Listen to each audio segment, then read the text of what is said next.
Right. Well, Erev Tov. Good evening, everyone. And thank you for joining us tonight for our program as part of the Dr. Jeffrey Kramer Bioethics Initiative. And we have a good one this evening. First of all, as we've said, it's just after 7:30, and that's one of the other major changes that this time has given us, which is Jewish time has all but been disregarded, as people seem to be more on time than ever before to programs and other events that we have. So we appreciate that, and thank you for being here tonight. It's good to see all of you this evening, and we're really in for a treat as we have, despite our challenging and complicated topic of the ethics of vaccine distribution, as we talk about the upcoming, God willing, vaccines for COVID-19. We have Dr. Farley Cleghorn and Dr. Toby Schonfeld, who I'll give a more formal introduction for in a moment. But I'll say I feel very fortunate to have them both here and to be speaking to us tonight. My conversation with them preparing for today have really been very enlightening and wonderful conversations. And we're really appreciative for them taking the time to be here with us. We're also very appreciative to our founding partners of the Dr. Jeffrey Kramer Bioethics Initiative at TBS, to Yale and Audrey Asbell, to Kent and Kent, to Jane and Jeff Kramer, and to the Rabbits Family Kindness Fund, who helped get this program started, and to all of our donors who have made a donation to the Dr. Jeffrey Kramer Bioethics Fund. We want to say thank you for helping us continue to provide these conversations to help us think through some of the most difficult issues of our time, and particularly we know now tonight is one of those. Also want to wish a mazel tov to Jane Kramer and the whole family, as Jane and Jeff Zichrono Livracha have a new grandchild. Ali and Dave Resnick had a son yesterday, and we wish them a mazel tov. And I think it's really a wonderful thing that as we have this initiative here at TBS in Jeff's name, and Jeff, of course, was so instrumental in helping us conceive this and put this together and get this up and running here in our synagogue. It's really wonderful to be able to have this program the day after his newest grandchild was born. So I want to wish mazel tov to the whole Kramer family on that new edition that they get to celebrate in their family. So tonight, here is how things are going to work. I'm going to begin by giving a little summary of the Jewish sources on vaccination and some principles on the ethical distribution of the vaccine to help frame our conversation and to think about what Judaism has to say about some of these difficult questions.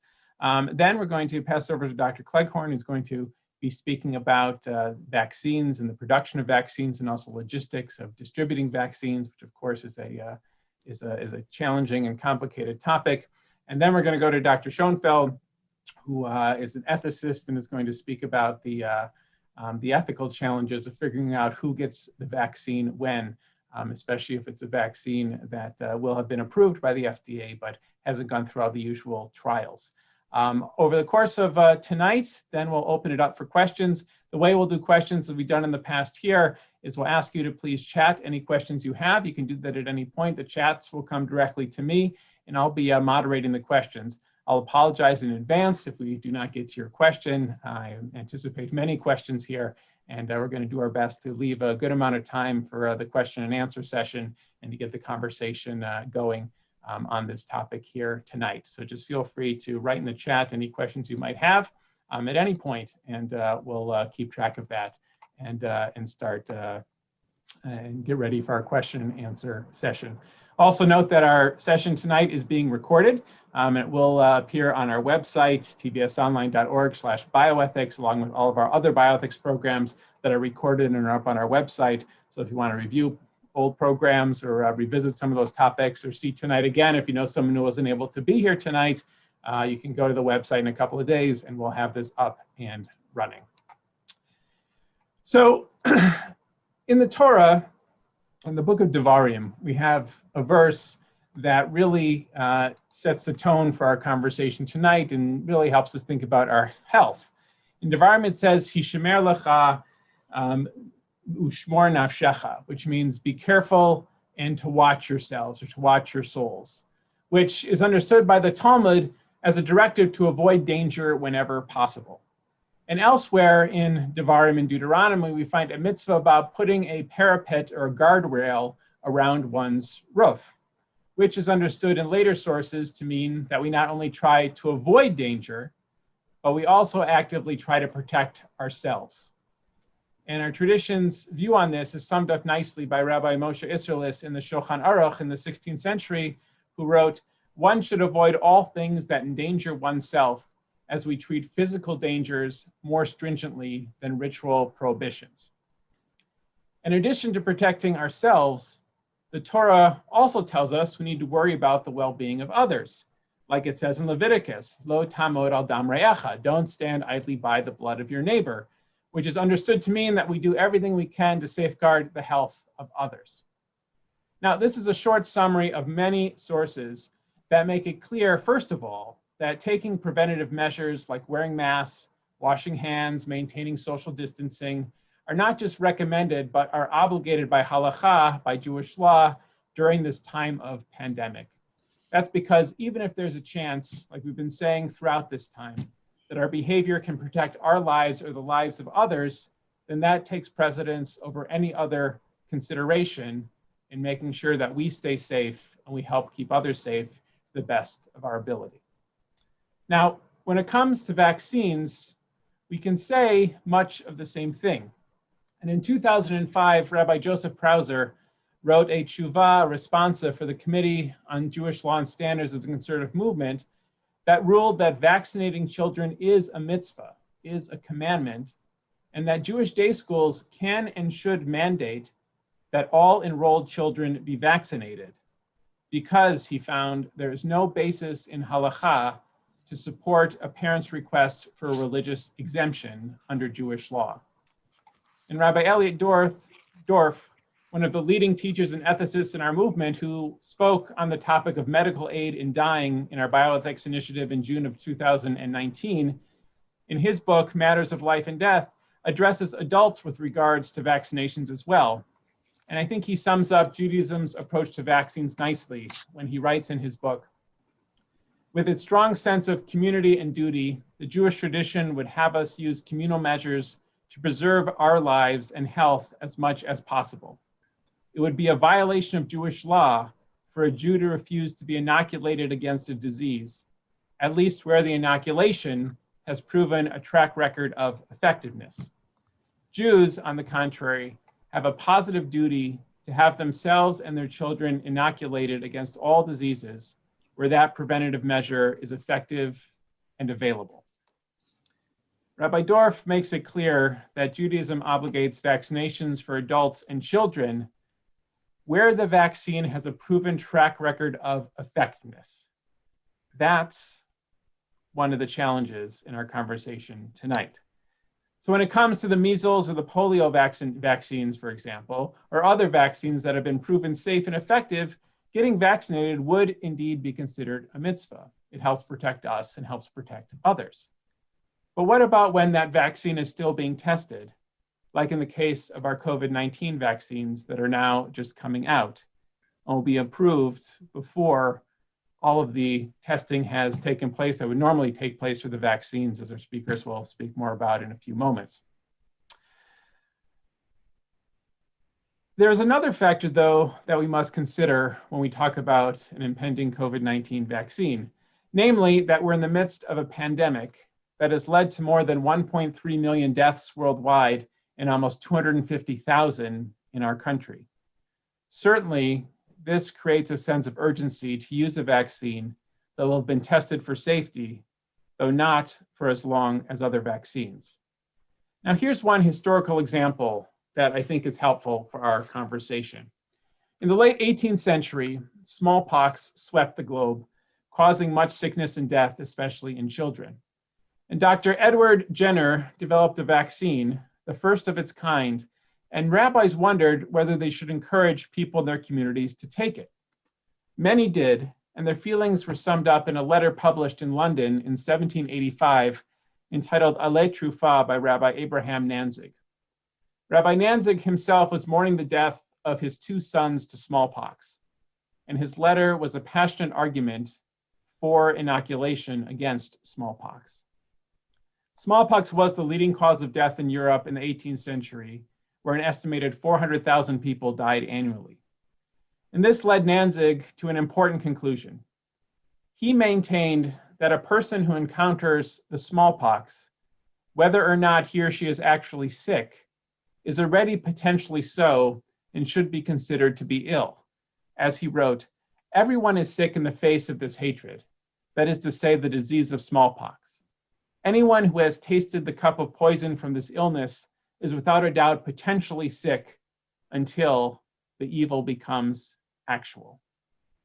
For Rabbi Danzig in the late 18th century, smallpox is so widespread and is so contagious that everyone should be considered at risk, and therefore the benefit of the vaccine, even one that is new and without a long track record, as Jenner's was at the time, should outweigh the risk. And I think Rabbi Danzig's evaluation of smallpox in the late 18th century in Europe can be compared to our experience with COVID-19 in the 21st century. Given the exponential infection rates, the impact it has had on our behavior in society, and the amount of precautions the vast majority of individuals, governments, businesses, and schools have taken, it seems fair to say that we too are all sick in the face of this disease, if not sick of this disease too. And that getting vaccinated, when vaccines are available, would be strongly encouraged. It's hard to say that it would be obligated from a standpoint of Jewish law at this point without the track record that it would prove it safe and effective. And one, of course, should consult their doctor. Still, given our situation and the testing that the vaccines will have to go through before approval for use, as well as Judaism's positive stance towards vaccination, it would certainly be strongly recommended, and depending upon further study, could one day also be considered a mitzvah. So who gets this vaccine first? This is a complicated question, and our tradition doesn't have a perfect analog for us to think about this. But Rabbi Dorff, in his tshuva on medical triage and halacha, outlines 4 moral principles, some of which conflict, but which I think help us guide our conversation. The first is the principle of Tselem Elohim, that everyone is created in the image of God, so we have to strive to treat people equally as much as we can. That being said, and this leads us to number 2, we also need to acknowledge the needs of the most vulnerable, financially, the elderly, the immunocompromised, racial and ethnic groups that have been oppressed, and so on, in our consideration. Additionally, we also need to prioritize those who help others, doctors, nurses, and other workers on the front lines of fighting COVID-19 and helping make our world run. And another principle we should keep in mind, but a complicated one, is maximizing total societal benefit. How can we save the most lives? But how can we say that one life is more important than another? As challenging as these questions are, I think we're all grateful that we're at a point where we can be asking them, because we know progress is being made towards a vaccine, as the news about Pfizer and Moderna that have come out in the last couple of days has shown us. And we hope that we're seeing or beginning to see a light at the end of the tunnel. Still, we have a little ways to go. And I'm grateful that to help us understand where we are and how to navigate these tricky ethical questions, we have Dr. Cleghorn and Dr. Schonfeld with us. First, Dr. Cleghorn. I want to thank Dr. Arnie Baskis for making the connection to Dr. Cleghorn, who is the Chief Medical Officer and Global Head of Health Practice at Palladium. He is an internationally respected health diplomat and has more than 30 years in health development, research, and program implementation as an infectious disease thought leader, systems thinker, and epidemiologist. Currently at Palladium, he leads an interdisciplinary team focused on the holistic response to global health priorities, which includes reproductive health, infectious diseases such as HIV and AIDS, and emerging infections, including COVID-19. And Dr. Cleghorn, we very much appreciate you being with us today. We also have with us Dr. Toby Schonfeld, the Executive Director of the National Center for Ethics in Healthcare at the Veterans Administration. There she leads the team for addressing the complex ethical issues that arise in patient care, healthcare management, and research. She is a national leader in bioethics and on the board of the American Society of Bioethics and Humanities, and is a frequent grant reviewer for the U.S. Department of Defense. I also have the pleasure of serving with Dr. Schonfeld on the Conservative Movement's Committee on Jewish Law and Standards, where she is one of the 5 lay people appointed by United Synagogue to offer perspectives and guidance on the work of the Law Committee. She was always impressive at those meetings, and I'm glad that we finally got her to one of our bioethics programs. We're going to begin with Dr. Cleghorn, who's going to speak about vaccine development and the logistical challenges involved with its distribution. And then we'll turn to Dr. Schonfeld, who will address the ethical dilemmas of determining who gets the vaccine when. And as we said before, as they speak, you're welcome to chat in questions and comments, and then we'll move that we'll use at our question and answer period that will follow. Dr. Cleghorn, I turn it over to you. Thank you, Rabbi. That was a wonderful introduction. And I think what I would like to say as an introduction is that I will speak to some of the biology of this virus, as well as introduce you to the notion of how vaccines are produced. And I'll go through this relatively quickly, leading into Dr. Toby's presentation. And then, of course, the most important part is the discussion and responses to your questions. So I'm going to share my screen here. Can you see that? Can you let me know if you can see that? No, we cannot see it. Okay, hold on a Not second. yet. There, can you see it now? Yes. Yes. Perfect. So essentially, I'm giving you an overview of this virus. And keep in mind that the human organism, we are living beings. We are subject to all kinds of infections. There have been multiple instances of what we call zoonotic infections, that is, infections that come from animal species that jump into humans. And the coronavirus is simply the latest example of this. And many of you would know, I know there are many physicians on the call, that HIV is an example of this, Ebola is an example of this, SARS is an example of this. And in fact, when this novel coronavirus was first detected in China at the end of 2019, it was initially called SARS. It was called SARS-2. And the name, the official name of this coronavirus is in fact SARS coronavirus 2. That tells you that we have a long history of trying to understand transmission of animal infectious agents into humans, and we have some experience in trying to deal with them. This is simply a short summary of what we're going to go through, not so important right now. I think I would like to start by telling us how coronavirus gets into the human body and what it does. Don't be afraid of this slide, it's relatively complex. But there we have the virus called SARS-CoV-2. As you can see, like most viruses, it's a relatively simple organism doing very complex things. It's got an outer coat and it's got an inner nuclear capsid. And essentially, this is an RNA virus, which means it contains a single strand of RNA. When the virus encounters a cell through exposure, so that means you have to be exposed. We can talk about what exposure means during the discussion, but the virus has to attach to a receptor on the cell. We know what this receptor is. It's called the ACE2 protein. And this receptor then binds to the spike protein on the surface of the virus, creating a receptor fusion complex, which allows the nucleic material of the virus to enter the cell. It then takes over the machinery of the cell and causes the cell to become a factory for more virus production. And it is this virus production that produces the clinical syndrome that we call COVID-19. And that's your first take-home fact, is that coronavirus or SARS-CoV-2 is the infecting agent. the disease that it causes is COVID-19. It's a clinical syndrome, actually.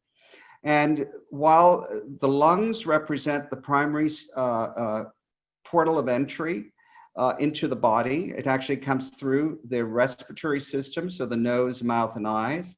And it enters the body and can infect any cell where the receptor is found. That's the ACE2 receptor. But the primary effects that we see clinically for coronavirus are pulmonary effects, although it can affect any cell in the body. Now, clinically, there are many stages of coronavirus infection. You would have heard, for example, that many people can be exposed, can become infected, and they do not develop any clinical syndrome. They are asymptomatic.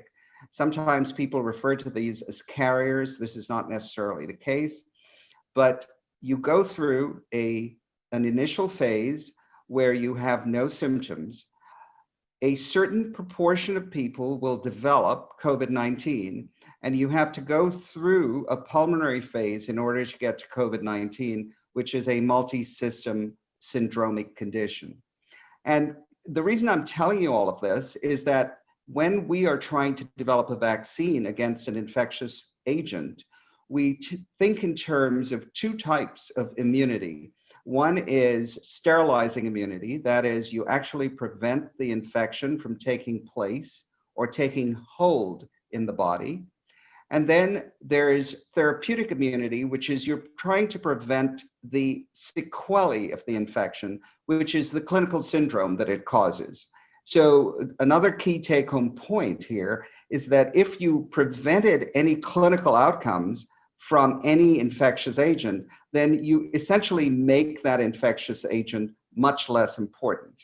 And this is relevant for coronavirus vaccine development because the endpoint that we are using in these trials is a primary endpoint of preventing the clinical syndrome of COVID-19.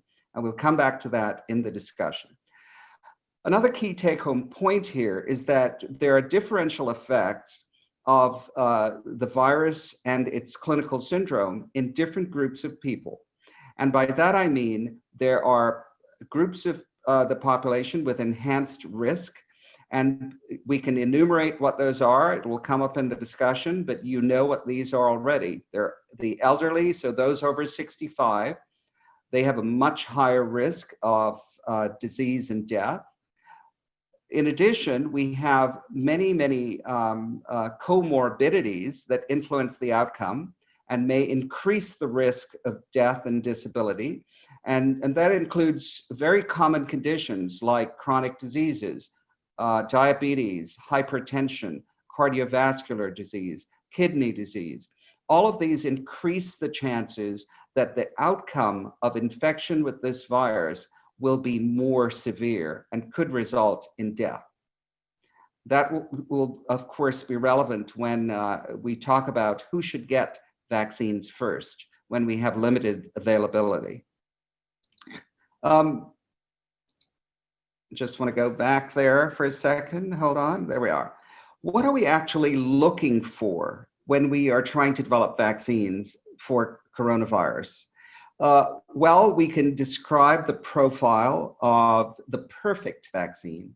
The perfect vaccine is safe. That is, it causes no severe adverse events, and it also causes few mild adverse events. We'll talk about what those are shortly.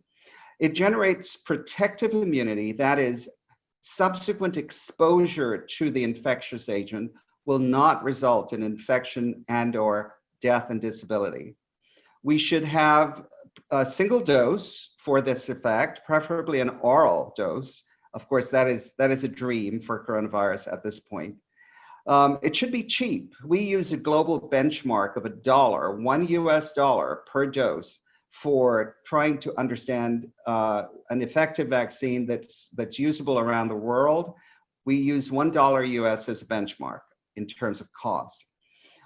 We said it should not be too reactogenic. We'll talk about what some of those side effects could be later on.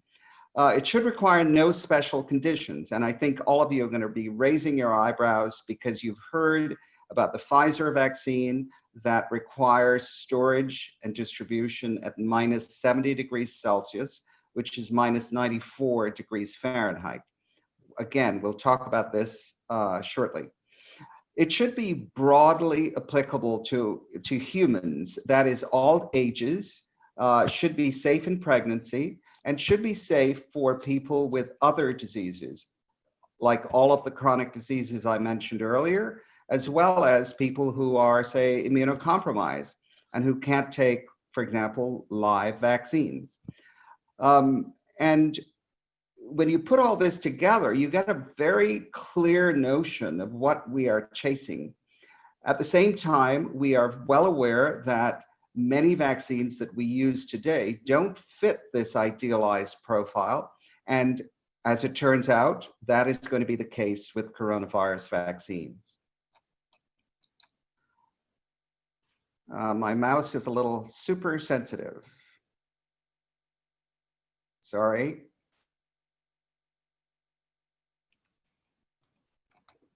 Can you still see that? Good. Generally, when we talk about vaccine development, it's a long and complicated process. And again, if we're talking about benchmarks, we nowadays talk about a 10-year process, $1 billion, and a very complicated linear phasing of vaccine development.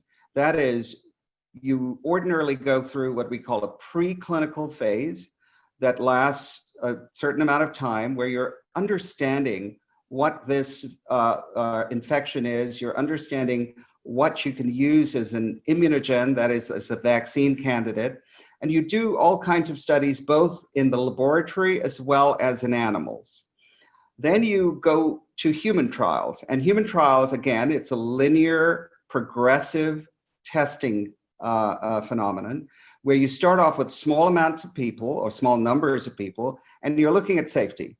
Then you go to larger numbers of people, sometimes in the hundreds, where you're looking at what is the immune response that is generated by this product or candidate. Then you go to phase 3, which is actually where you look at, does the virus protect against the infection of interest?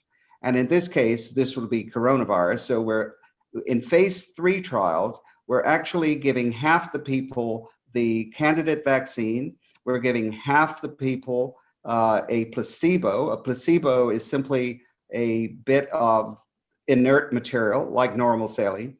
And then you just determine how much protection is offered by the candidate vaccine. And that information, all of this information is collected very carefully and documented so that you can make an application to the FDA for what is called regulatory approval. And regulatory approval means that you have the ability to market that product in the US. But there is still another step that must happen. It must go to the CDC after regulatory approval so that we have something called general use approval. That is, the CDC advises on who should get it, how often they should get it, and some of the other sort of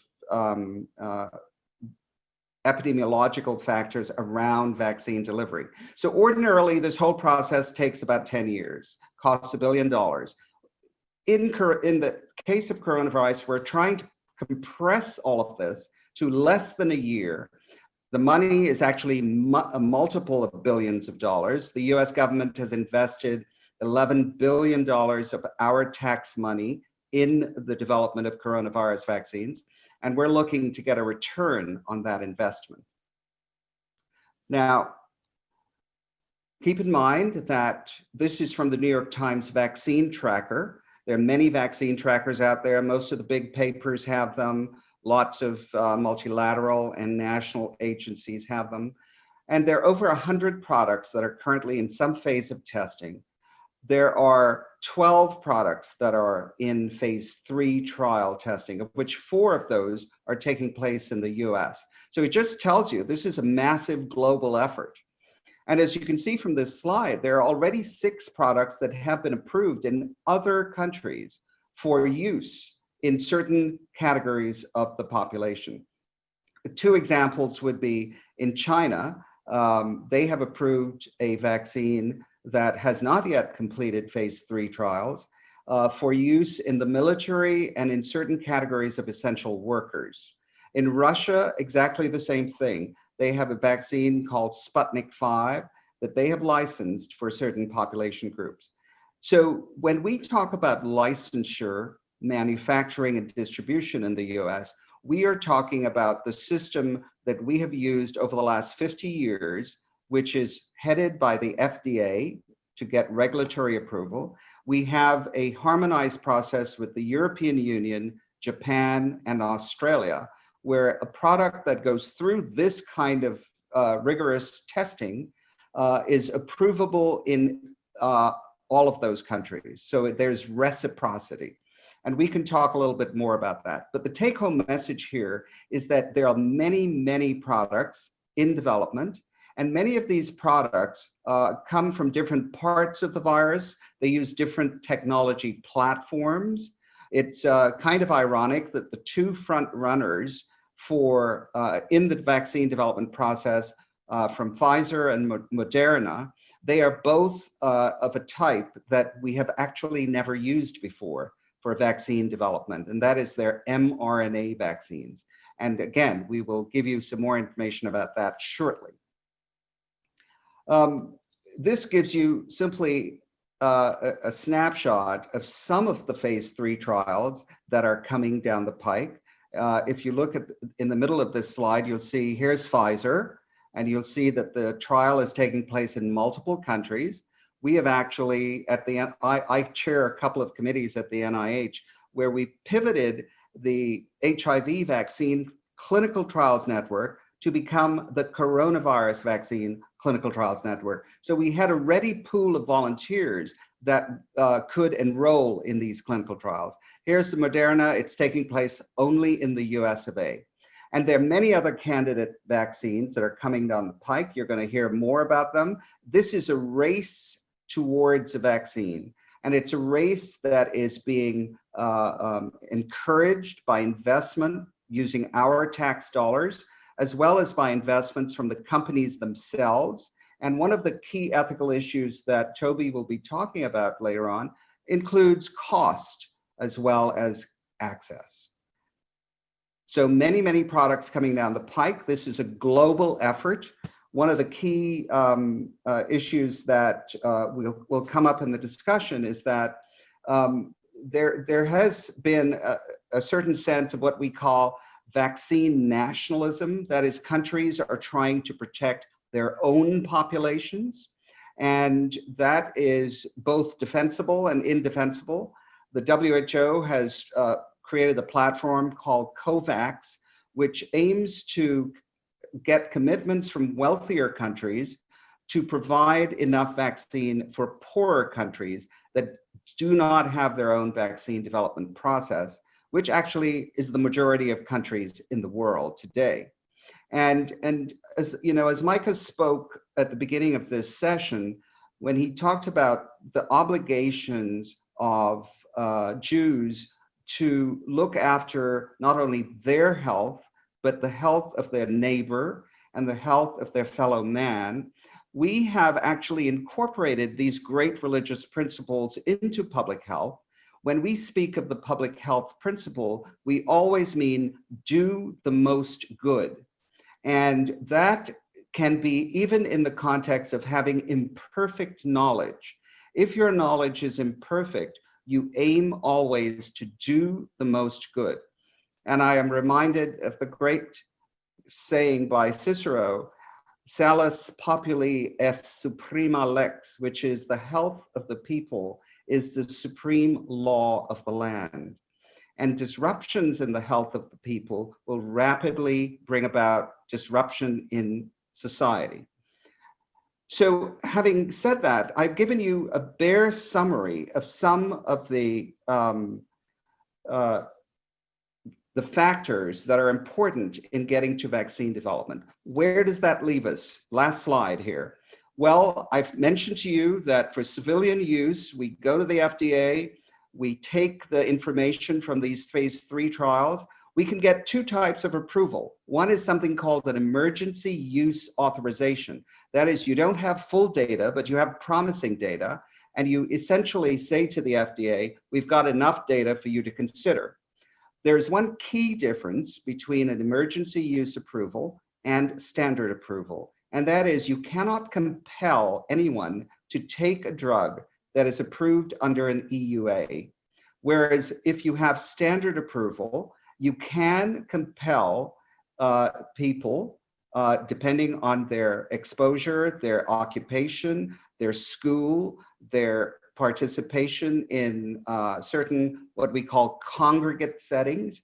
It can be compelled. There's broad leverage in existing law to require vaccinations for schooling, university, jobs, travel.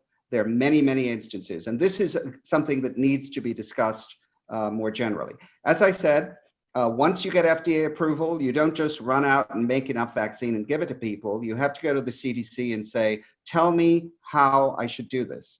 Who should get it first, and how should they get it? And then you have to think not only about the people around you and the people in your country, you have to think about the rest of the world, because in a situation where we have an infectious agent that is highly transmissible, like coronavirus, if you leave any part of the world unprotected, you are still at risk. So I'm going to stop there and say to Toby that there are many frameworks that provide some guidance for how we think about who should get this vaccine first and how they should get it. Keep in mind that each person will require 2 doses of any approved vaccine about a month apart in order for the full effect to take. Thank you. Thank you, Farley, for that presentation and getting us starting here. And now we're going to pass it over to Dr. Schonfeld. Great. Let me see if I can share.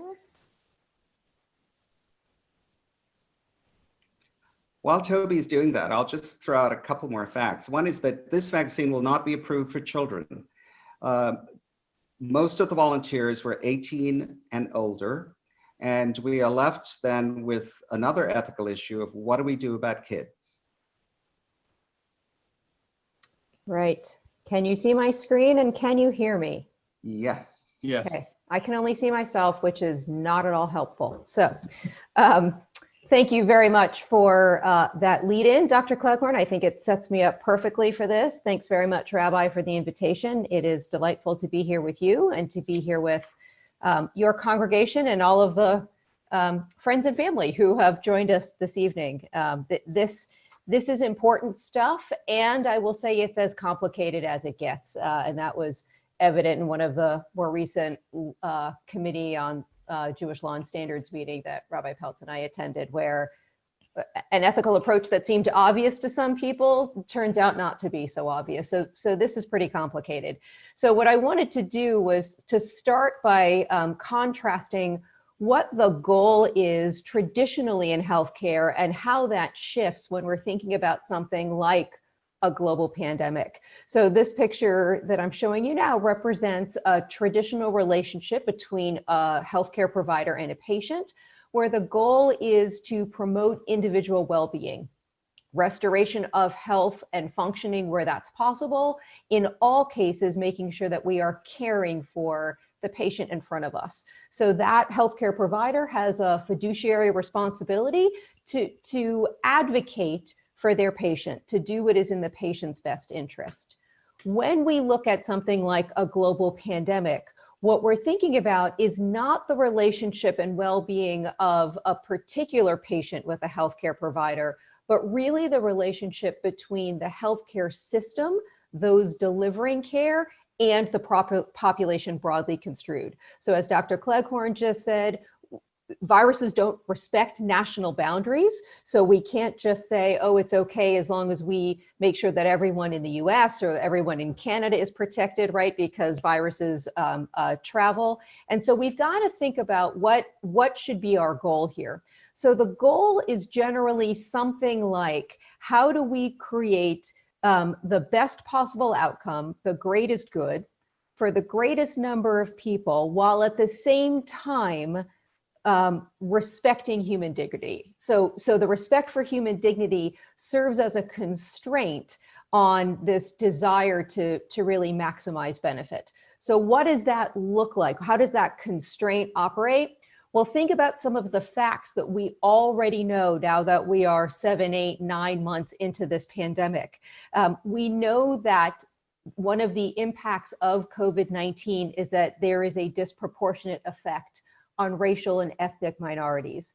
Now, much of that increased risk is due to social risk and structural inequality. For example, they are disproportionately represented in high-risk jobs in essential industries.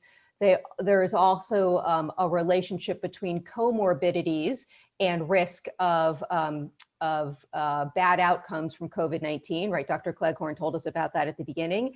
And so we know that the respect for human dignity, the respect for treating everyone fairly, means that we have to address this, that we have to consider this, to include this in our planning.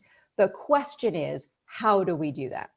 What I'm going to share with you tonight is one way of thinking about an allocation framework for a scarce resource, in this case, the COVID-19 vaccine. It is one example. There are several out there. I like this example for several reasons. Number one, it's relatively recent, right? This was released on October 2nd, which normally in healthcare means it's very recent. Not so much in this pandemic, but it came out on October 2nd. The National Academy of Medicine is a non-government agency, right? So it's an independent group that pulls together essentially the best and the brightest, pulls together a committee to work on an issue that is given to them as a charge by federal agencies. In this case, this is a jointly sponsored study by the NIH and CDC, and the charge in particular was to develop an overarching framework for vaccine allocation to assist policymakers. So there was not the expectation that this necessarily would become policy, but this would pull together information, best practices, broad consideration that would inform groups that were going to create and implement regional, national, institutional guidelines. Part of the way they did this was illustrative, which is that they pulled together this committee, they created a draft report, they then made that draft report available to the public and had an open public comment period so that anyone in the public who wanted to make sure their voice was heard, their view was represented, had an opportunity to present their perspective to the people who are writing this report, who then went back, revised that report, and then the result of that is what comes out of here. So it's a little bit of an exercise in deliberative democracy, although it doesn't fully get to that. A couple of caveats that I want to share before we look at the actual framework, because that's the question everybody wants to know, right? So why are we even thinking about allocation?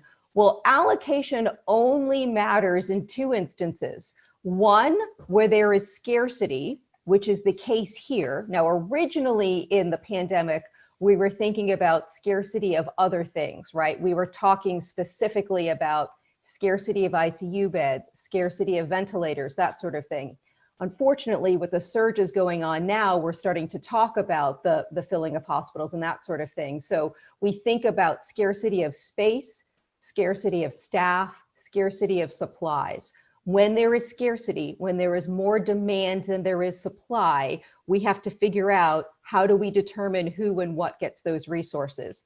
But the other thing that we have to think about with this sort of framework is, even if there was enough supply, how do we prioritize who gets it first, right? You can't vaccinate hundreds of millions of people simultaneously, despite what science fiction movies try to tell you. So even if there was enough supply, we need to figure out a prioritization. So that's why everybody is thinking about, how do we know who goes first?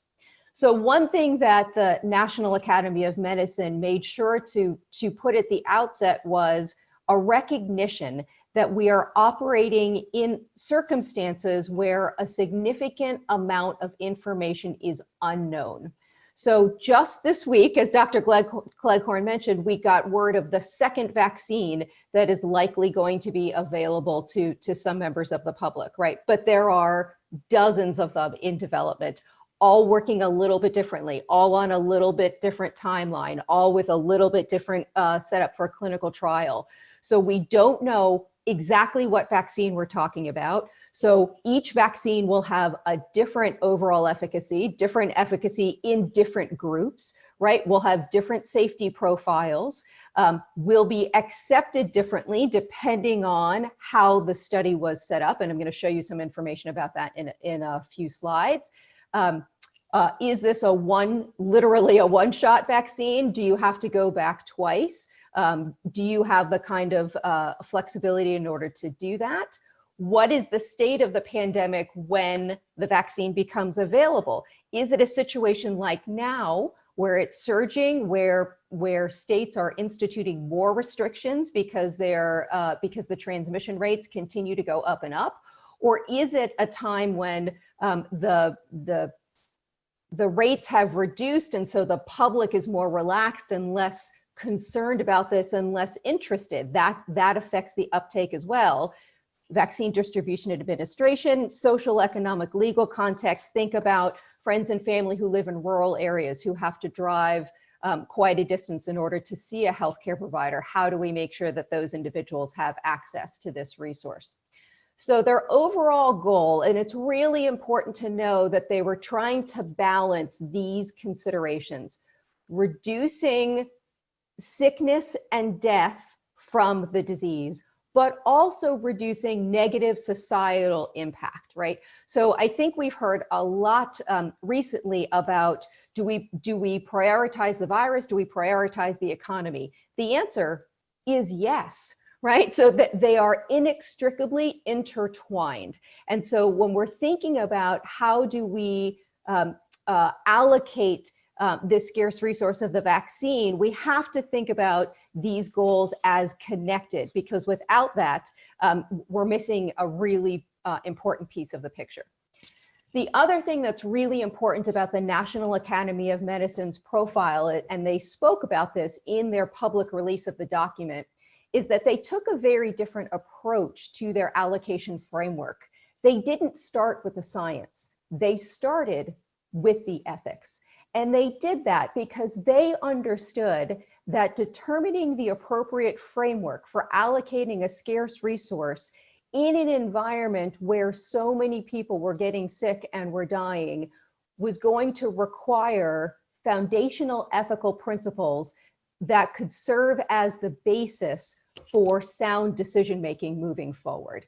Science is incredibly important, right? We say that good ethics starts with good science, but you can have the most effective vaccine with the lowest risk profile, and if it's not distributed ethically, the project still can fail. So they began with what they called ethical and procedural principles, and it's really important that we spend just a minute or two looking at these because these serve as the basis for the allocation scheme. So first, maximum benefit. This includes the obligation to protect and promote the public's health and its socioeconomic well-being in the short term and in the long term. So it's dual benefit that we're looking at. Equal concern is that respect for, or the taking into consideration of health inequities, as I mentioned earlier.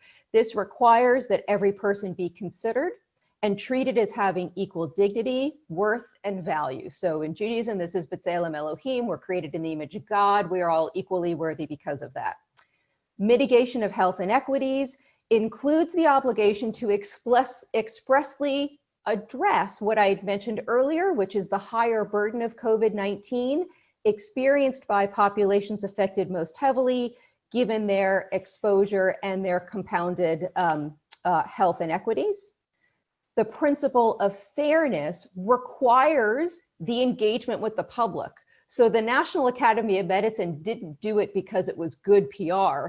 They did this, they engaged with the public because they thought it was foundational to good practice, that's the way you create a framework that ends up being well adopted by the public, because those most affected have the opportunity to have their voice heard and participate in the process.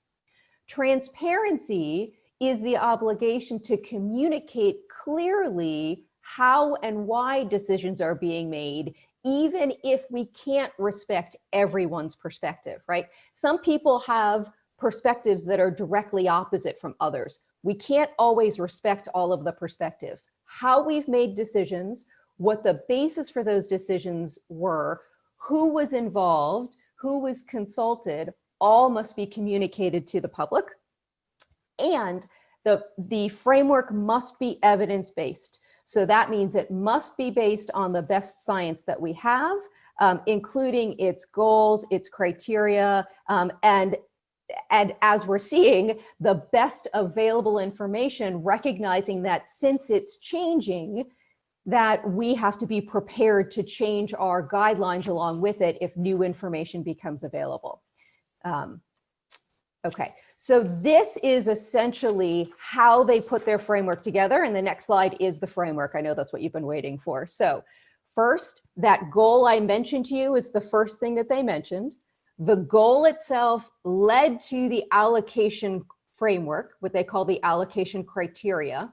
And then they developed 4 specific phases for how that would get implemented across the population.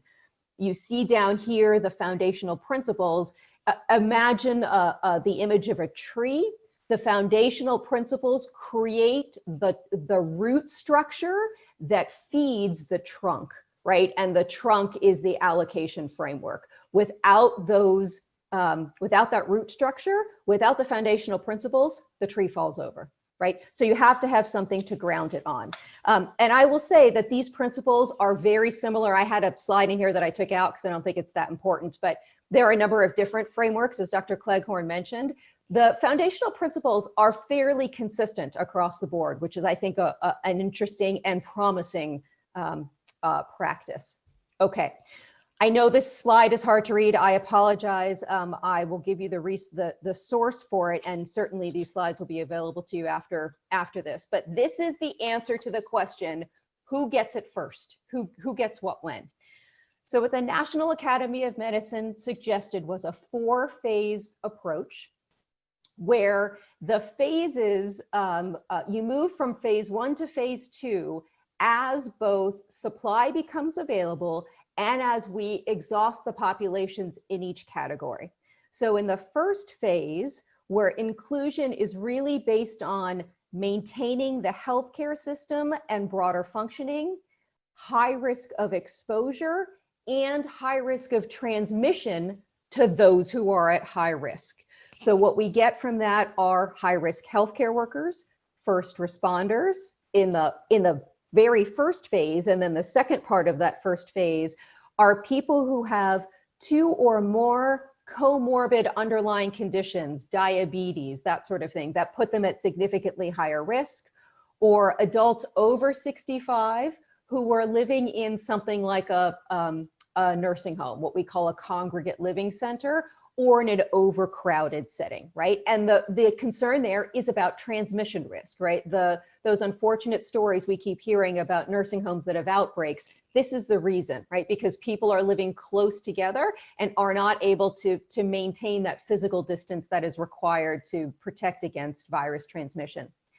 The next phase, which is really based on sickness and death, morbidity and mortality, risk and transmission.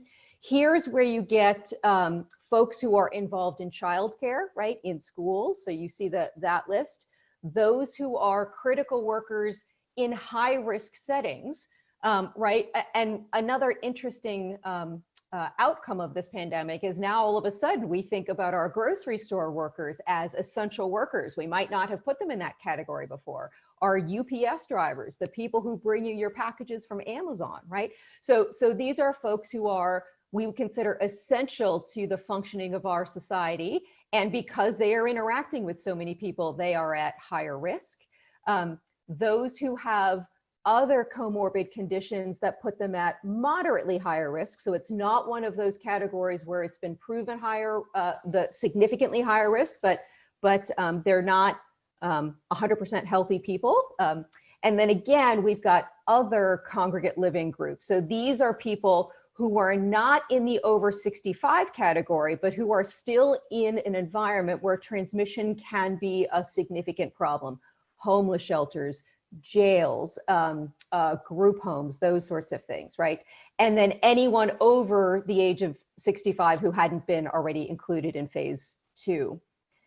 Phase 3 is based on inclusion based on transmission prevention and the restoration of social and economic activity. So this is where we vaccinate young adults, where we vaccinate children, where we vaccinate all the others who are at increased risk of exposure that haven't been gotten, that we haven't vaccinated before. And then phase 4, is probably where I'd come in, right? Which is where everybody else gets vaccinated, because I fortunately am not at high risk, and I live in a house that is not overcrowded, right? And so, and I can work from right here every day, so I don't have to be interacting with others. And so I am not at higher risk. I am not putting people at higher risk, which means that I don't rate higher in the priority list. Really important is this piece at the bottom, which is that equity is a cross-cutting consideration. You notice that at no point in the phases did we say those who are racial or ethnic minorities, because that's not the way that that it makes sense to address health equity, because it could be simply because you are a member of a race or a member of an ethnic minority doesn't mean necessarily that you as an individual are at higher risk. So instead, what we're looking at are areas, geographic areas that we need to target, and making sure that those who are the most vulnerable are still able to have access to this resource. And that's why it's a cross-cutting consideration. Now, one other thing that I think is really interesting in this vaccine, and this gets to what Dr. Cleghorn had mentioned towards the end of his piece about mandates. He and I may have to agree to disagree about mandates. I agree with everything that he said about where there is legal basis for a mandate for a vaccination. Where I don't know that I come out at the same place is when there is an ethical mandate for a vaccination. So in the case of the COVID vaccines as we stand today. Now, if we have this conversation in 5 years, I expect we will have much more information and my position may have changed. But as we stand today, while these vaccines are promising and COVID-19 is a devastating illness, that does not necessarily support a mandate for a vaccine, because as Dr. Cleghorn explained, these vaccines that we are going to have access to immediately, we have access to under emergency use authorization, which means that we do not have full safety and efficacy information. In addition, even after the FDA approves drugs, there are many instances where we still collect information. There's still more information that we can learn when more members of society take it. And so there's more information that comes out. Because of that, and because of the timeline that Dr. Cleghorn shared with you, where the normal process that takes 10 years, we are condensing into 6 months. Even those who are generally the most comfortable with healthcare systems, which is healthcare providers, are displaying some hesitancy themselves about taking the vaccine. So this is a snapshot of a vaccine done with nurses. These are frontline nurses. These are about 13,000 of them. And for those of you who have tiny screens, I'll read this to you. They asked them, how confident are you in the vaccine development process for COVID-19? less than 50% said somewhat confident, 40% said not confident, and 14 are very confident. How confident are you that a COVID-19 vaccine will be safe and effective? 15% very confident, 48% somewhat confident, and 37% not confident. That's unusual, right? Usually there is much greater acceptance, especially by healthcare providers, of something like a vaccine that would be developed. So it goes on, if your employer does not require it, would you voluntarily vaccinate yourself against COVID-19? And you see there, we're split roughly in thirds here with yes, no, and unsure, right? So this isn't normative, this isn't how it should be, but this is describing how one group of healthcare providers were feeling, and I think this was done 3 weeks ago with providers. And you can see here a little bit of the list of the concerns about the vaccine development process, right? So there is concern, like what are we giving up if we are doing this process in 6 months instead of 10 years? The answer may be nothing, right? So Dr. Cleghorn described to you the vast amounts of money that are being poured into this that are not poured into a normal vaccine development. So it may be that we are able to do things more quickly because we have the resources, but that's still a concern for many people, right? And so concern here about what information do we have and what was the process like? So I want to give you some quick concluding thoughts because I'd really love to engage in conversation. So first, public health crises often require the prioritization of different ethical values. That's why I showed you the difference between the individual values and the public health values. It doesn't mean that we no longer have an ethical foundation for what we're doing. It simply means that different values are being prioritized. Second, health equity is a cross-cutting consideration, not an independent variable.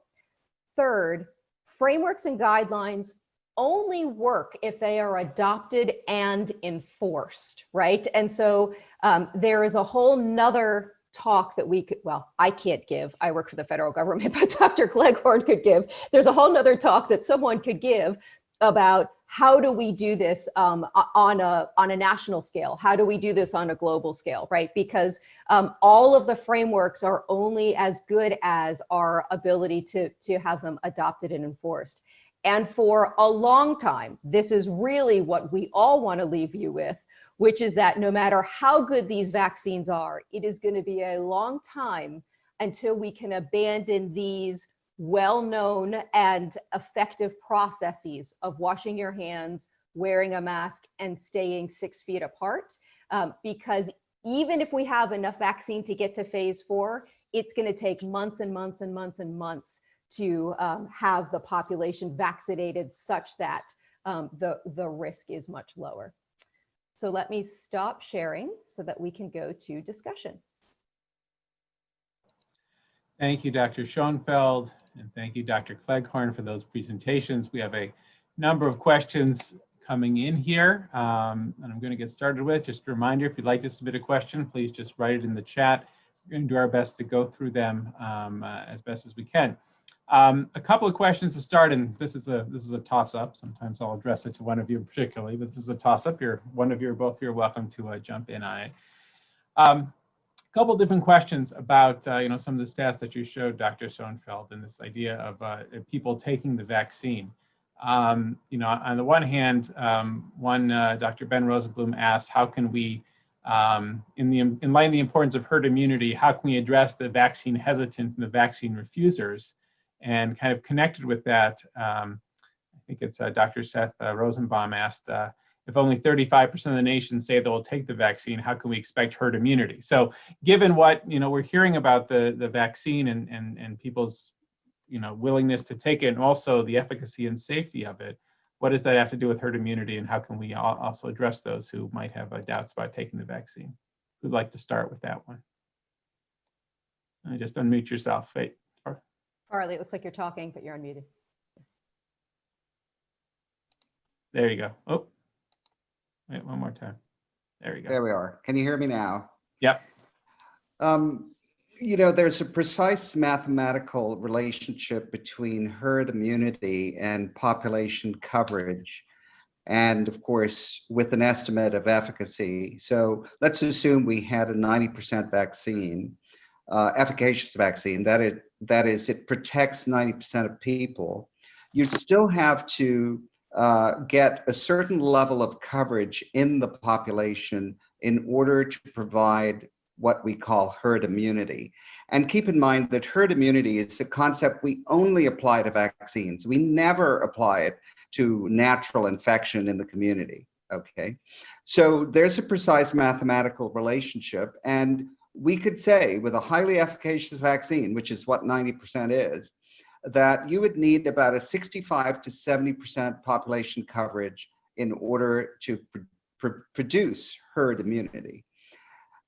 Hence, the effort to get to that level of coverage is supportable. So the other thing I would add to that, so what do we do with the stats that I showed, right? So what do we do with if only 35% of the people are willing to take the vaccine? So for me, the issue is what's their hesitation?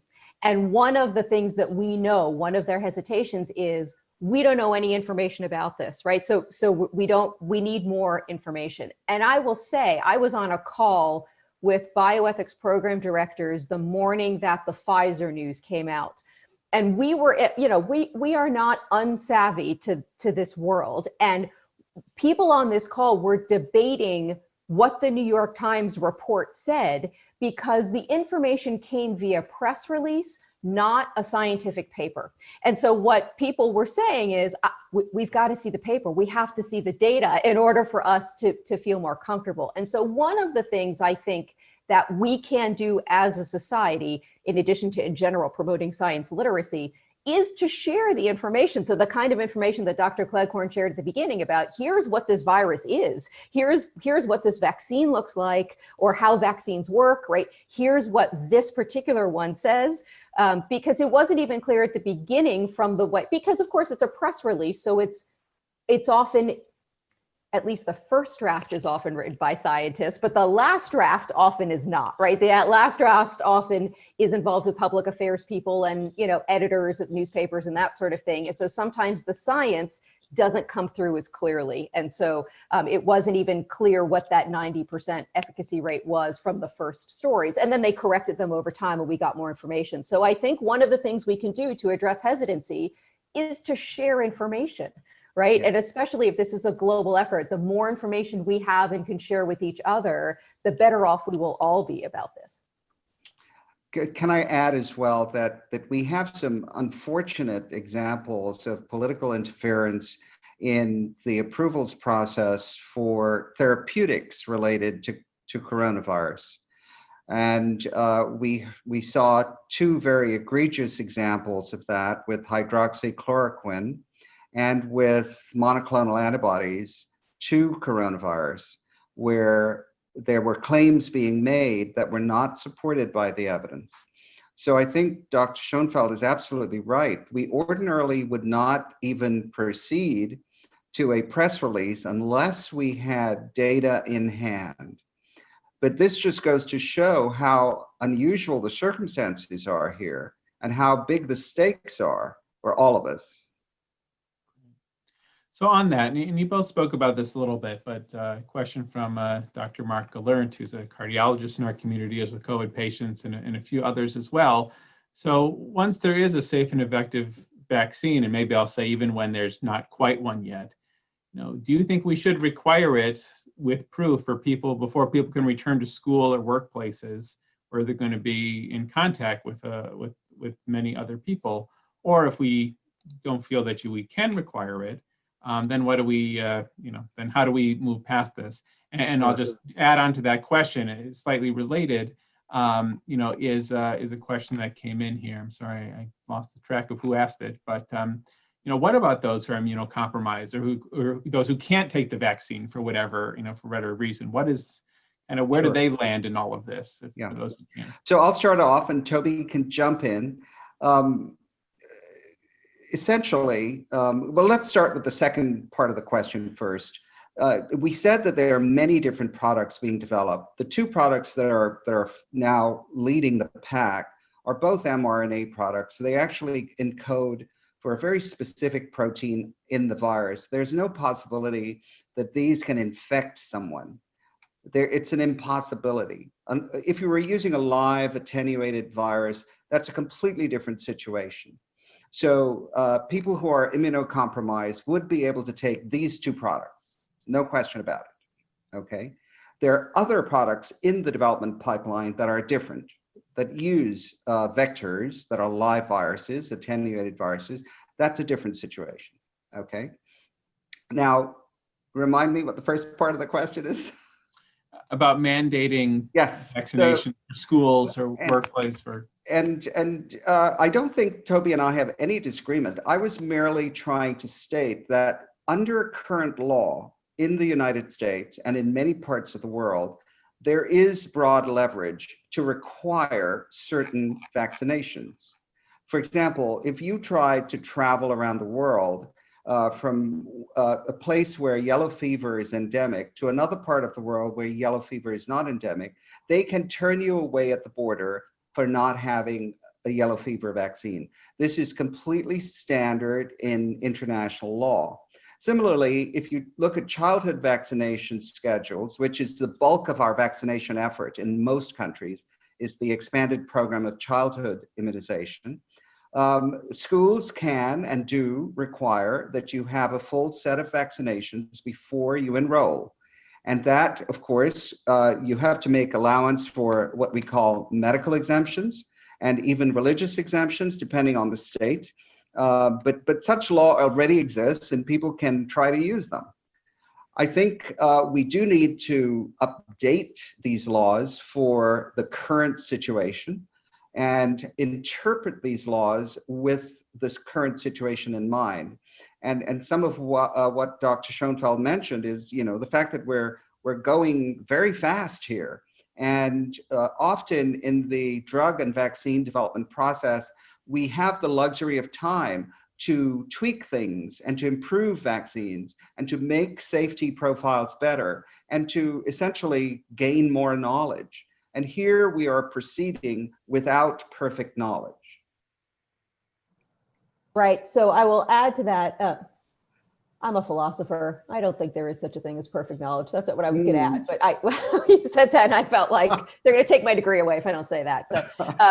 So, right. So, I mean, one of the interesting things about the fact that there are so many different vaccines being developed that take so many different approaches is precisely what you just described, right? So some that immunocompromised patients for whom that would be contraindicated and some not. So while we're both advocating for information sharing among the public, these 133 people who are with us today is an august group.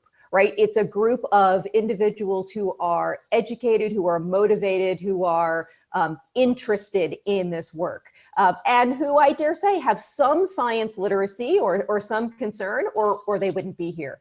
That's not true of most of the public, right? And so when I say share information, people hear vaccine and they think that is a thing, right? They think there is one way to deliver, right? It's that shot you get at the doctor's office or the little drop of, whatever you get on your tongue for polio, and that's what it is. And so trying to explain the difference, I think, is very difficult. We see this in clinical care all the time, right? So when a provider suggests a treatment for a patient and the patient says, oh, I don't want that. My great aunt Martha had that and her, toe fell off or something, right? And so it's an extreme example on purpose, but I can give you lots of examples in women's health, examples in all sorts of areas where this has come to pass. And so the issue about mandate is, given the numbers of people who aren't willing to take the vaccine, I think the way forward, and especially given the framework of halakha, of Jewish law that Rabbi Peltz started with, is that we do have an obligation to use things that we know work, right? We know that masking, social distancing, and washing your hands does work. We know that to get the 65% herd immunity rate, even in perfect circumstances, is going to take months and months and months and months. And so what we have to do, or the way out of this, is to take those protective measures that we know work while we are also pursuing these other measures that show promise. That's the only way I think we're going to get out of this. And just to support that, we have to make the distinction between what the endpoints are in these clinical trials. They are preventing a clinical syndrome. They are not preventing infection. And this is a fundamental reality that mandates that we have to continue our mitigation efforts for preventing transmission. There's no question that if these vaccines work according to the partial evidence we have, that it will reduce infectivity of the individuals who receive the vaccine, simply because you will be replicating less virus in the body. Now, this is an unproven effect that we will have to assess at a population level, and we cannot assess it in the clinical trials under study today. So keep in mind that all kinds of assessments, particularly safety assessments, continued efficacy assessments, which in the context of the general population is something we call effectiveness, but also different kinds of protection, secondary protection, which is what I just mentioned. All of those can only be assessed after the virus is put into general use. I'm sorry, the vaccine is put into general use. So we have a few questions on the frameworks that you presented, Dr. Schonfeld. So I'm going to just throw a few out there for you. One question was generally about each of the 4 stages, about what's the population about, do you know, in each stage? And I think really what the question's getting at is, what's the length? Like, how long is it going to take to complete stage 1 and then stage 2, stage 3? Also a question about where the armed forces fit into this. Is that part of these stages or not? And also, when you're talking about these stages, do they apply just to the US population, or are you looking at the world population? And then finally, to add on to a long question, is about enforcement of some of the biases and things you mentioned there, talking about the cross-cutting for some of the ethical concerns. As someone wrote, it's nice to see in stage 2 about those with disabilities, the disabled folks in phase 2 of the framework, but what about enforcement? How do we ensure that biases and prejudices and misconceptions of healthcare providers don't impact the ethical frameworks too? So hope you got all that.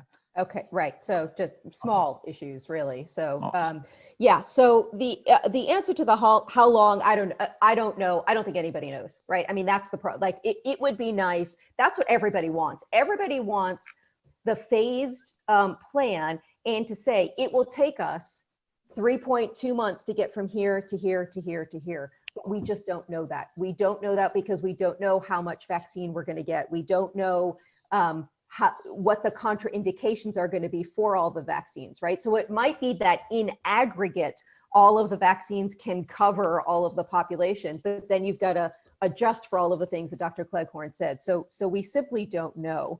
The question of the military is a good one. That question came up again in that bioethics meeting I attended a couple of weeks ago, which is that, and we have not, and I think deliberately, talked about those vaccines that are part of Operation Warp Speed and those that are not part of Operation Warp Speed, but we're thinking about, broadly speaking, government distribution, right? Some sort of national distribution of vaccine. So we don't know how much of the vaccine off the top is going to immediately go to the military, right? I don't make that decision. Dr. Cleghorn doesn't make that decision. Someone makes that decision, and I don't know if it's probably at the White House level. I would hope it's in connection with other healthcare folks who've got expertise in healthcare, with CDC, with FDA, that sort of thing. But that's not part of this framework. And so what that does is that reduces the amount of vaccine available for the rest of the population. On the other hand, the military is part of our population, right? So you've got to think about that. And they are doing work on our behalf, securing our freedom, some might say, right? So that's something to consider as well. The global issue is very interesting. So there is a bioethicist on President-elect Biden's COVID task force. And I saw on Twitter last week, because that's where all interesting things happen these days, that someone, when you get a high profile position, people find your stuff, right? And one of the things that they had found that Dr. Emanuel talks about is that as we had talked about earlier, viruses don't respect national boundaries. And so we have an obligation, not just to our citizens, right? But we have an obligation to the world. We have an obligation to humanity, so that to the extent that we share this disease burden with our brothers and sisters in other countries, we ought to share the solutions as well. And so that's where Dr. Cleghorn's conversation about vaccine nationalism comes in, right? And it's not clear how those decisions will be made, and how it's tied to who's paying for which vaccines, that sort of thing. So in terms of enforcement of the addressing health inequities issue, right? And in terms of endorsing anti-bias allocation and distribution frameworks. So the one thing I will remind us is that the frameworks we've been talking about are guidelines, right? There are no national mandates for this. So what's happening right now as we speak is that institutions, I'm just going to throw some out there, Sanford Health or Kaiser Permanente or Tenet or Aetna or the VA, right? Anyone who is in the healthcare distribution, healthcare business is coming up with their own framework and guideline, their own way that when they say to, okay, VA, you have 100 doses of the vaccine, go forth and do good work. We at the VA have to determine, how do we distribute those 100 doses of vaccine among the 9 million veterans for whom we care, right? That's an issue. Now, could we adopt the framework that I showed you? Sure. Could we adopt another framework? Sure, right? So it's really up to those individual institutions to enforce for their healthcare providers and their patients any of the ethical values that they think are the most important, right? And so if they as an institution are committed to breaking down those barriers, then you won't see exclusion criteria of comorbidities of X or age of Y, right? But it's not so simple, right? Because those things that I just mentioned, for example, age and comorbidity, also indicate people who are more likely to do poorly with this virus, right? And so some would argue that it might not be the best use of a vaccine to give it to people who, or other things, right, who may not have as long to live, or may not be able to benefit as much as someone else could, right? So, I mean, these are really very difficult decisions.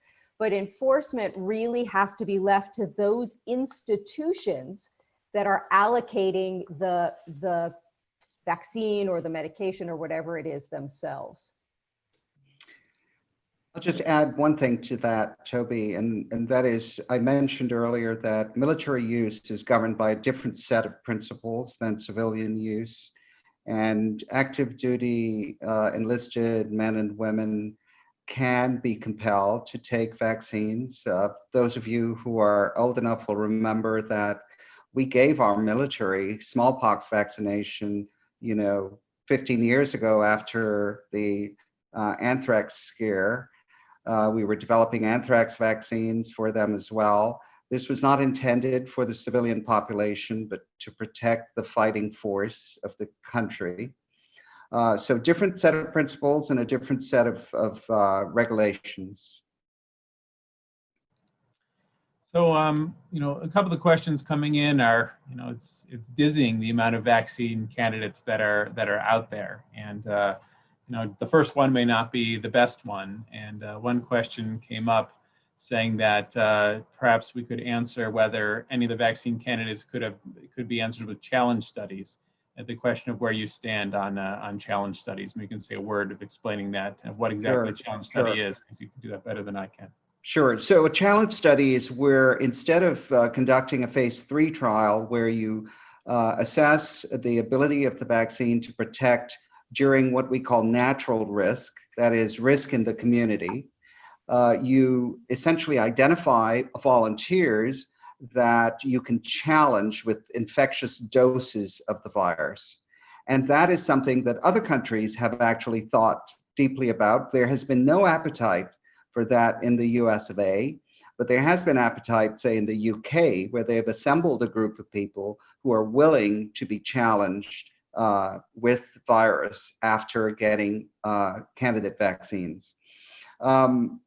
This is something that requires a great deal of discussion.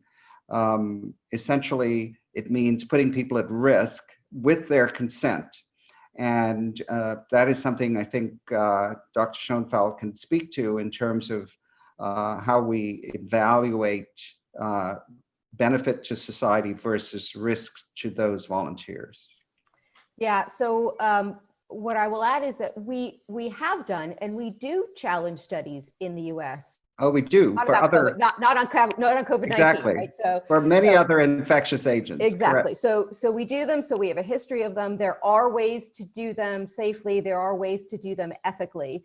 The concerns here have been that not only do we not know the full risk profiles of these potential therapeutic agents or vaccines, we still don't know the full risk profile of COVID-19, right? And so, as with every month that we go forward, we are learning more and more from the people who have survived the infection, right? And so things like long-term effects on cardiovascular health was something that was not immediately foreseen, right? That we are now developing. And so the concern is that it is difficult to understand how a volunteer could really be giving informed consent when we don't know what either the full risks are of the infection or the risks or the full risks of the therapeutic agent. Normally, we know what the risk is of the infection, right? So we know what the likely course is of the illness and why it's important to test a therapeutic agent. Here, we're still learning essentially both sides of the equation. That makes it, not only does it make it risky, it calls the principle of informed consent into question, right? Just because somebody is willing to do something, and this is true in clinical care and in research in general, we don't let them do just anything, right? So we as a society say that there are certain risks that are too much, even if you are willing to do it. And there are all sorts of reasons for that, exploitation and other values that come into play. And so here we think that the consent issue is complicated. And it's also not entirely clear that for this infection that a challenge trial whose primary benefit is speed of answer, right, is that we find out answers more quickly. It's not even clear that that would happen here, right, because we're still finding out, we still don't know about some of the long-term sequelae. And so it seems like it's a lot of risk to take for what seems like unclear endpoints at this point. But we're gonna learn more by what's going on sort of around the globe about this. Yeah, I would add to that, Toby, that in general, when we do challenge trials, I've done many of them in my past life. One that I recall quite well is typhoid vaccine, improving the typhoid vaccine. We would challenge people with typhoid. But the fact is that we have a very well-documented treatment for typhoid. We don't have a well-documented treatment for coronavirus. So unfortunately, the risk-benefit ratio does not play in its favor, in my opinion. Yeah. So I know we're approaching the 9 o'clock hour here where we need to conclude. We have a lot more questions, which we're not going to get to, and I'm going to apologize for that. I'd just like to ask two more, if that's all right with our presenters. One has to do with vaccines for children. Are any of these vaccines being tested in children? Are they not? If so, there's obviously a difference between adults and children with this. Can you speak to children in the vaccine? Sure. Well, I'll be quick. When the entire process of Operation Warp Speed and vaccine trials against coronavirus in general were being formulated, it was clear from the epidemiology that the negative sequelae, that is death and disability, occurred primarily in older people and people with comorbidities. In children, what we see is infection can take place, productive infection, they can shed virus, they can transmit to others, but they very infrequently develop the negative clinical sequelae, that is disability and death, although they can. It's just at a much lower rate. So this was an early decision point that we had to protect those who were suffering the most, and kids weren't suffering the most, and hence the initial clinical trials did not include children. Yeah. Right. And finally, we had a few people were, I guess, perturbed or surprised by the studies you showed, Dr. Schonfeld, about the nurses and their hesitancy about getting the vaccine or doubts in that. And on the one hand, they're wondering what that is and how much might that be the science, how much might that be political and things that are out there in the news. But if you could think about that, but also the question then is that sort of turns on that is as that you said that was a few weeks ago, we've seen these two vaccines come out now. As you take a look now from where we stand at the moment, what gives you hope as we are moving in now to what we know is going to be a tough winter, and we know that is still a long road ahead. But what's giving you hope as you look forward here? Yeah, let me answer the negative part and then answer the hope part, because I want us to end on that. So those studies give me pause too about the nurses, right? And concern, because there is no one more on the front lines of this than the nurses, right? I mean, and you see them everywhere and all the time, and how difficult it is for them. And so I don't know what to make of that, other than that we have to keep talking, right? So we have to keep talking about what the concerns are and how it is, what would turn them around, right? What would turn that 50% of not confident to 60 or 70% confident? So what is it that they're looking for? I mean, could it be political? Sure. Could it be misinformation? Sure. Could it be their individual experience? Sure. It could be a lot of things. And that's why, for me, the way to address a concern is really to figure out what's at the root of it. So, I mean, I'm sure that there's more than I took snapshots for you, right, of the pieces, just to give you a sense of another obstacle, right, to the path to broad vaccine acceptance, right? And so we would have to dig into it more. I think what gives me a little bit of hope, or a lot of hope actually, is our broad resilience. I think we are resilient as a people. I think we are resilient as a community. Certainly as a Jewish community, I think we define resilience, right? Isn't that traditionally, it's they tried to kill us, we survived, let's eat, right? Now somebody is trying to kill us, right? So I've even going through the, when we all went through the COVID Passover, and we thought, well, if we can just get through this, it'll be okay, right? No one had any idea that we were going to have to get through COVID Rosh Hashanah and COVID Yom Kippur and COVID Sukkot, right? And not only did we get through them, but I would say we thrived, right? So the community, the Jewish community and the general community have been innovative, have been creative, have created moments of solidarity and community and continuity that we would never have seen otherwise. And so that gives me hope, right? And it gives me hope to think that science will work, right? Science takes time, but it will work. And if we can stick with it and maintain innovation, creativity, and solidarity, we'll make it through. Perfect last words.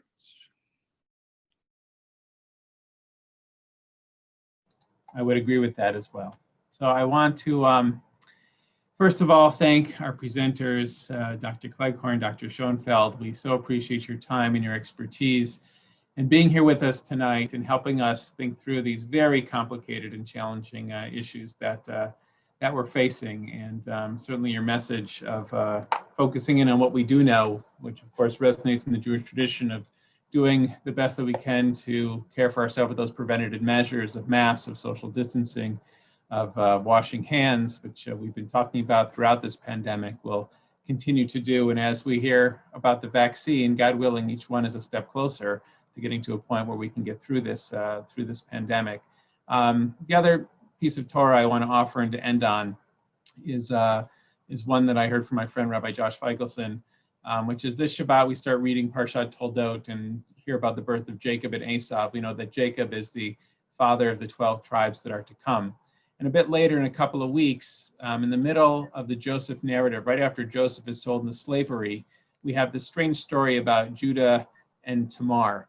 And many commentaries wonder why that story comes in the middle of the Joseph narrative, right around when he's sold into slavery. There's a comment by Hamek Davar, the Netziv, who says that the story comes right there to teach that the same moment that Joseph is sold into slavery and the Jewish people's exile and suffering begins in Egypt, that's when the seeds of their redemption are also planted, because we know from Judah and Tamar will come King David and ultimately begin the Messianic line. And I think that the juxtaposition of those stories is very much on our mind this time. We know that there is difficult times we're living in. We know that, unfortunately, there's suffering from this coronavirus epidemic that's continuing on. But still, we also know that there's hope and there's goodness too for what we can do every single day, and also for the hope that we're seeing from our scientists and those who are working so hard on the front lines to care for people and to get to a place where we can have a safe and effective vaccine that's going to help get us through this moment as well. So thank you, everyone, for being with us tonight. Good to have you here, and we hope everybody has a lovely evening. Thank you. Thank you, Mike. everybody. Thank you. Wonderful. Bye-bye.